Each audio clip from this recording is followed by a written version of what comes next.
Hello bull trackers दोस्तों, आज हम बात करने वाले हैं आईटी सेक्टर के फ्यूचर के बारे में, क्योंकि इस वक्त ये एक बहुत बड़ा पेन पॉइंट बना हुआ है स्टॉक इन्वेस्टर्स के लिए।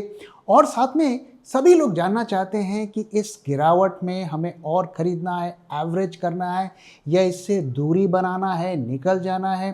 क्या ये एक स्ट्रक्चरल प्रॉब्लम है या एक सिक्लिकल टेम्पररी प्रॉब्लम है? क्या वापस से आईटी सेक्टर का गोल्डन एज आएगा? तो इस सबको डिकोड करने की कोशिश करेंगे। साथ में मैं आपको क्लियर कट अपना सजेशन भी शेयर करूंगा, और इसके साथ ही मार्केट के बारे में भी बात करने वाले हैं कि ये जो पिछले दिनों से जो हमें तेजी देखने को मिल रही थी, क्या ये आगे और चलेगी?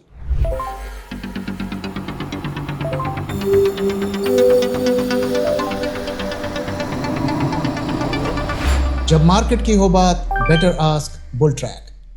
तो दोस्तों, आज मैंने एक आर्टिकल देखा जिसमें ये लिखा गया था कि किसी इन्वेस्टर्स ने लाखों रुपए आईटी सेक्टर में गंवा दिए, क्योंकि वो लगातार इस गिरावट में एवरेज करता रहा और अभी उसके काफ़ी डीप लॉसेस हो गए हैं। ये एक कॉमन प्रॉब्लम बनी हुई है और सभी इन्वेस्टर्स इस वक्त थोड़े कंफ्यूज्ड हैं कि क्या करना चाहिए, एवरेज करना चाहिए, बाइंग करनी चाहिए, और हमें भी लगातार मैसेजेस आ रहे हैं। तो इसलिए मैं एक वीडियो बनाकर आपके साथ एक क्लियर कट व्यू शेयर करना चाहता हूं, ताकि आप एक इन्फॉर्म्ड डिसीजन ले सकें। मेरी बात हो सकता है कुछ लोगों को पसंद आए, कुछ लोगों को ना आए, लेकिन मैं कोशिश करूंगा कि एक निष्पक्ष एनालिसिस, जो कि एक अनबायस्ड एनालिसिस आपके साथ शेयर करूं, ताकि आप एक इन्फॉर्म्ड डिसीजन ले सकें।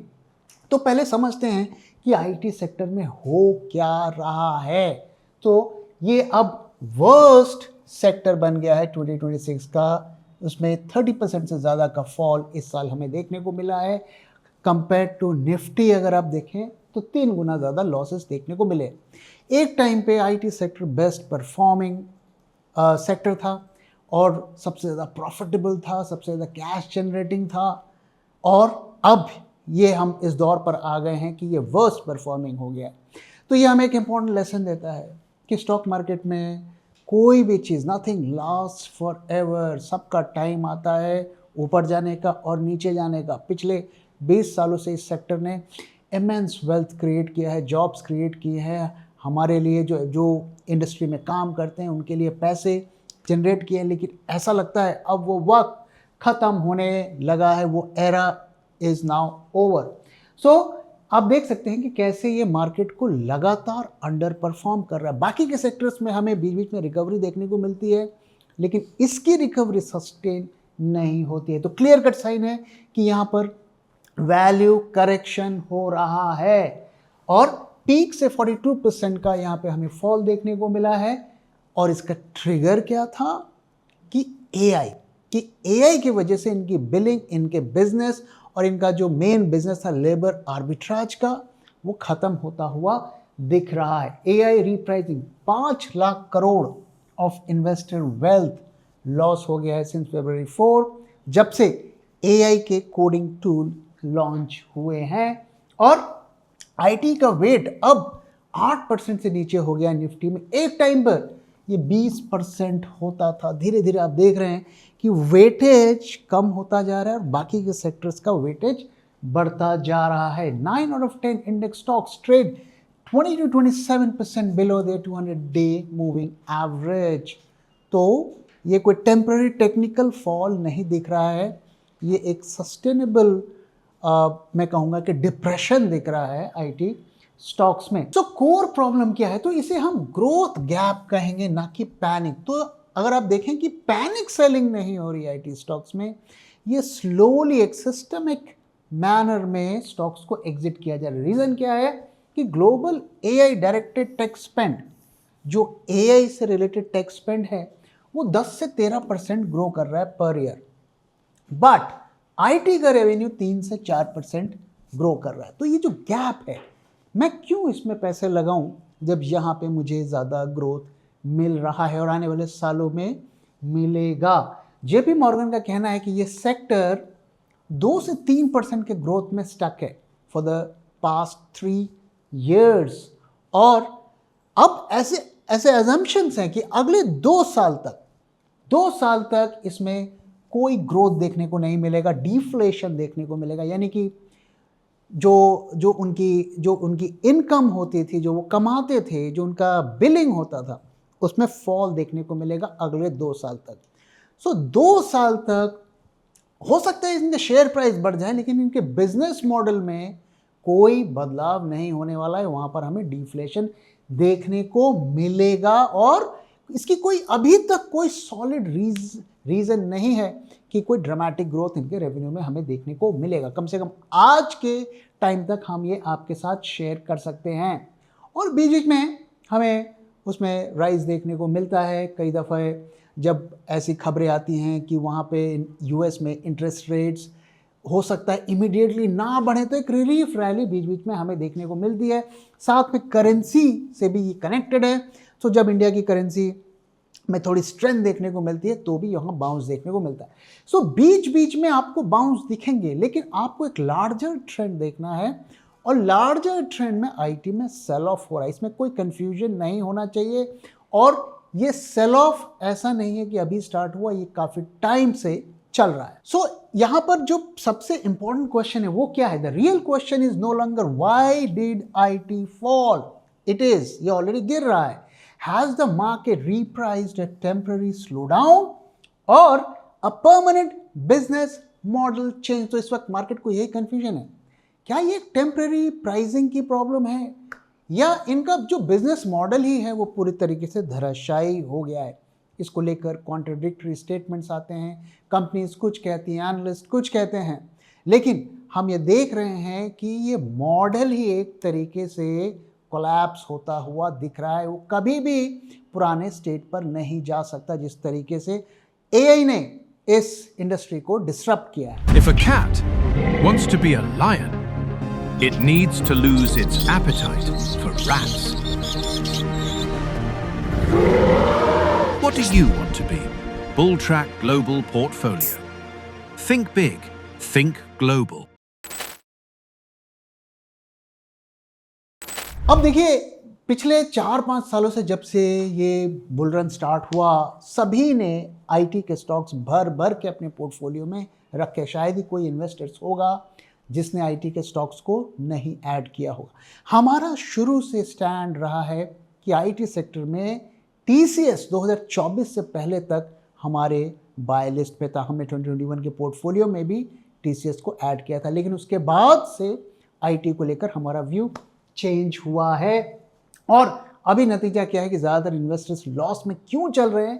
क्योंकि आप देखिए किस तरीके से इसमें हमें गिरावट देखने को मिल रही है। सो सभी leading IT stocks 200 day moving average से नीचे चल रहे हैं और छोटी मोटी गिरावट नहीं है। 200 डे मूविंग एवरेज से 20-20, 25-25% डाउन। आप देख सकते हैं कि सारे मेजर इसमें डाउन हैं। अब यहाँ पर अगर आप देखिए, हमारा व्यू अभी भी वही है कि ज़्यादातर आईटी सेक्टर स्टॉक्स में हमारा जो व्यू है कि उसे रिड्यूस करो, उसे अगर आपको मौका मिलता है तो उसमें पोजीशन लाइट करो या एग्जिट करो। लेकिन अभी भी अगर हमें एक स्टॉक को पिक करना हो आईटी में, अगर एक स्टॉक को, हालांकि मैं किसी और सेक्टर के स्टॉक्स देखूंगा या ग्लोबल स्टॉक्स देखूंगा या एआई के स्टॉक्स देखूंगा, लेकिन अगर मुझे फोर्स किया जाए कि आईटी में से एक स्टॉक को पिक करना है तो अभी भी मेरा पिक टीसीएस ही होगा।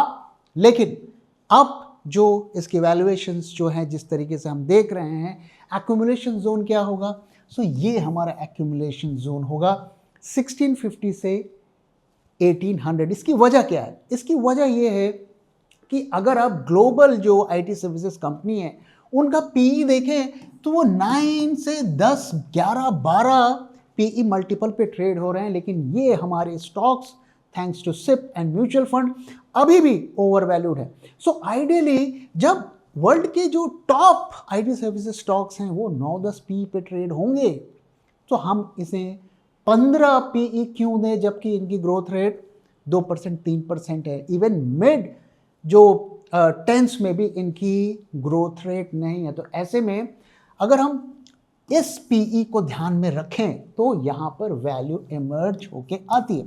दोस्तों ध्यान रहे कि ये जितनी भी कंपनीज हैं ये डेट हैवी नहीं है, इनके डेट्स नहीं है, इनके बैलेंस शीट बहुत अच्छी है।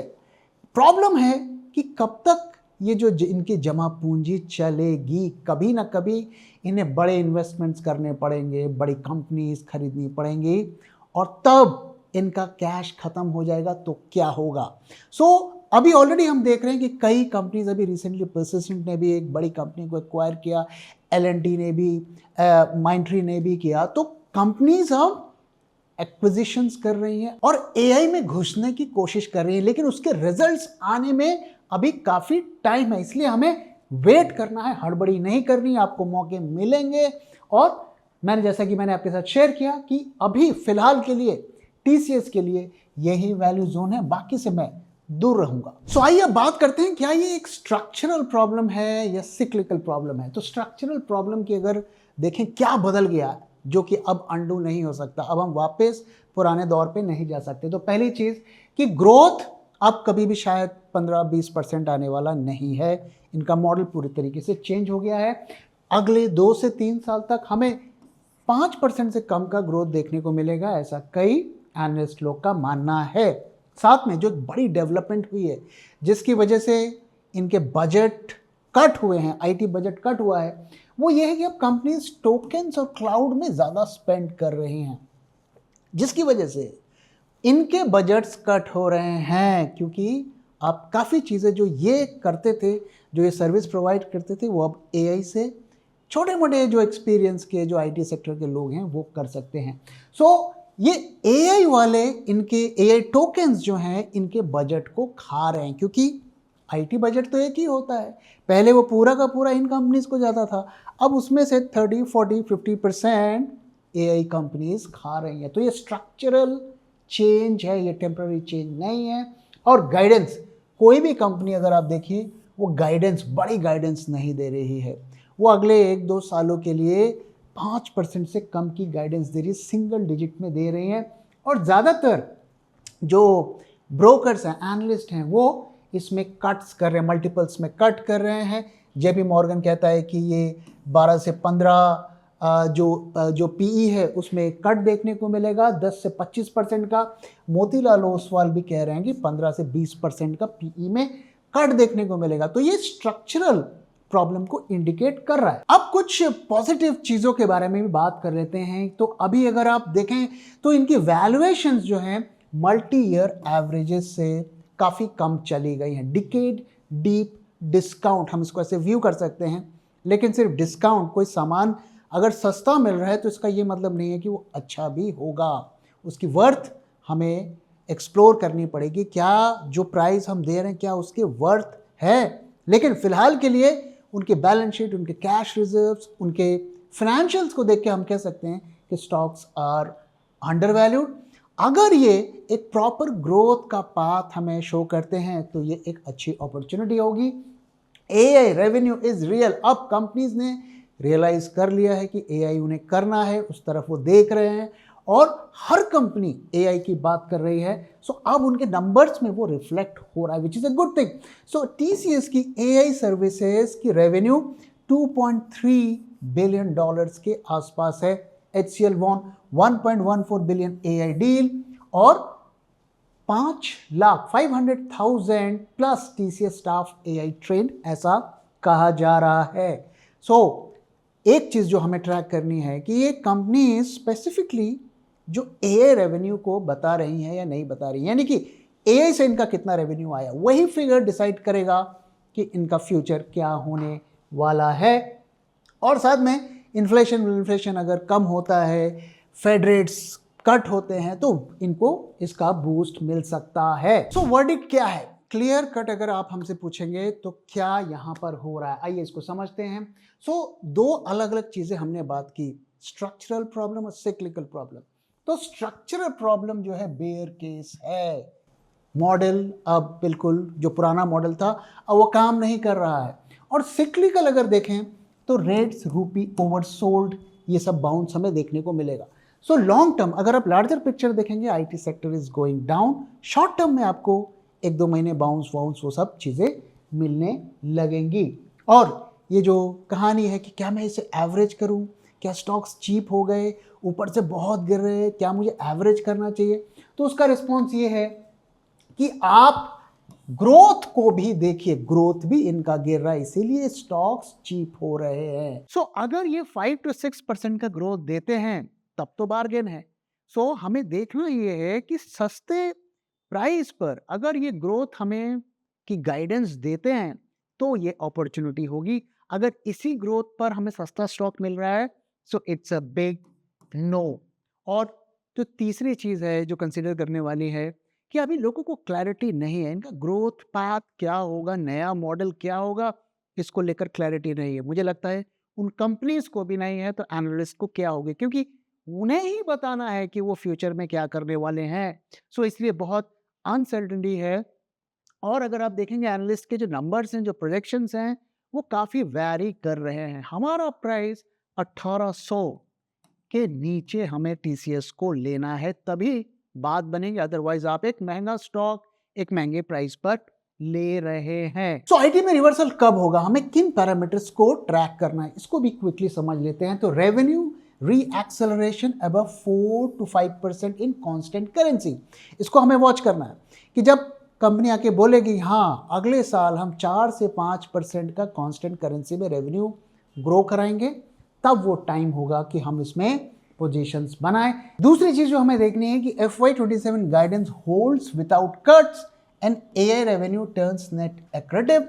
और साथ में जो तीसरी चीज हमें देखनी है कि आईटी का वेट निफ्टी में कम से कम गिरना कम हो जाए। अभी जिस तरीके से पिछले कई क्वार्टर से गिर रहा है, हम देखना चाहेंगे कि वो स्टेबलाइज हो रहा है, कम से कम 2 क्वार्टर्स तक फर्दर नहीं गिर रहा है और थोड़ा थोड़ा राइज होता हुआ दिख रहा है। तो ये इंडिकेट करेगा कि वापस से बाइंग यहाँ पर हो रही है। अब अगर इस सारे डिस्कशन को हमें एक लाइन में समराइज करना हो, क्या हमें आईटी को खरीदना है? सो हमारा व्यू सिंपल है और क्लियर है, नहीं, ये वो टाइम नहीं है जब हमें आईटी सेक्टर में पोजीशंस बढ़ानी है या एवरेज करना है या फ्रेश पोजीशंस बनानी है। हमें इस वक्त इस सेक्टर से दूर रखना है, बट इसको हमें वॉच पे रखना है और देखना है कि क्या इनके गाइडेंस में इम्प्रूवमेंट हो रही है और जो पैरामीटर्स मैंने आपके साथ शेयर किए जैसे AI रेवेन्यू, क्या उसमें ग्रोथ हमें देखने को मिल रहा है और उसके बाद ही उसमें पोजीशंस बनानी है। दूसरी चीज़ ये कि हमारा आईटी सेक्टर में जो टॉप पिक है इंडियन आईटी में वो है TCS और उसके लेवल्स मैंने आपके साथ शेयर किए कि जहाँ से वो एक्यूमुलेशन को हम स्टार्ट कर सकते हैं, प्रोवाइडेड कि हमें वहाँ पर ग्रोथ के पैरामीटर्स देखने को मिले। अब आईटी सेक्टर को लेकर हम इतना क्यों कॉशियस हैं, उसकी वजह देखिए, किस तरीके से यहाँ पे जॉब्स में कट हो रहा है, जो कि इंडिकेट कर रहा है कि डिमांड इज गोइंग डाउन। करीब